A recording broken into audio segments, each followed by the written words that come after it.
Okay, just making a short little video. I live in my camper here. It's not the cleanest. Right after Christmas time, still got the Christmas tree up. But I'm making this video about this. This is my little camp stove.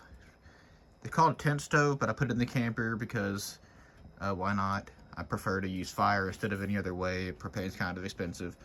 So I just want to show you the setup.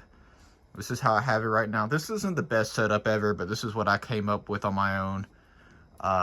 This is the piece of metal. The pipe is 2.36 inches diameter.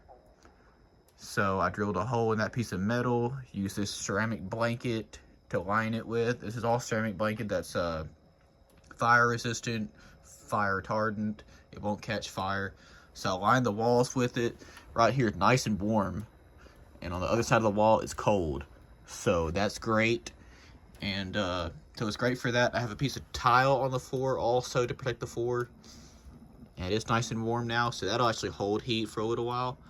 I use these fire logs. It's just what I found at Walmart. I've been cutting them into thirds because this thing's so small. One of these entire things is like the entire length of this. And it really gunks these up.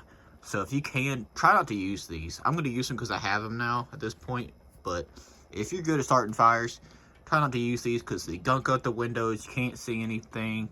They gunk up the chimney. And but they're great because all you do is light the paper and then they get to going. And then, you know, put some wood on it and get off of these. So that's what I do. Obviously, it's a bit of a mess because I got pieces of wood everywhere. I've been using this axe and this hammer to chop them up with. It's just what I have. And so it gets a little messy. And I got a little bit of wood right here, about how long I cut them for. So this is about $200. And I got the fan stove right here, runs off of the heat. You just put it on top, heat powers it, and it'll push the heat around the rest of the area. As you can see, it's not really putting much smoke out of here. These things put out a good bit of smoke. But once you get the good fire going, and you push it towards the back so it's underneath the chimney, it'll go out the chimney and it won't come out the door. Obviously, I'm going to be real careful. So when I'm not watching it, I'm going to close it, you know? So, and you have to feed it pretty often. I don't recommend going all the way up, you know, like cutting a hole through the ceiling or anything. I recommend doing it like this. Because, you know, in the summertime when you don't need this, you can clean it, store it away in the underground storage, close the window, and you don't have a permanent hole in your ceiling. You know, I'm just making this video so that if anybody's thinking about doing this, they can maybe find this video and I can either give them advice or we can talk about it.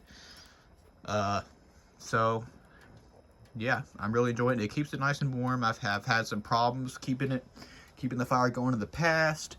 This is where the fire's supposed to go in when you close it. And yeah, the chimney comes out right there. Now I had this piece on the end of that for when it rains. It was just like a I'll go out there and show you. Close that to be safe. Come outside. It is currently about 25 degrees out here.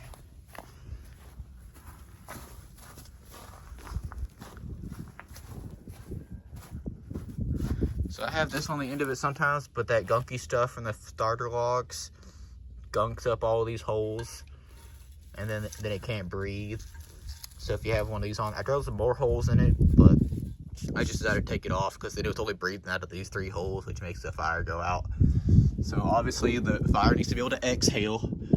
So you want to get it a good way away from the window so that the fire doesn't come back in, you know, if there's anything here. Because it's not completely sealed. It's not the greatest job ever. I'm probably going to redo it at some point. But it's what I could come up with because the piece of metal was only 20 bucks. All the chimney pieces came with the stove. And yeah, that's about it.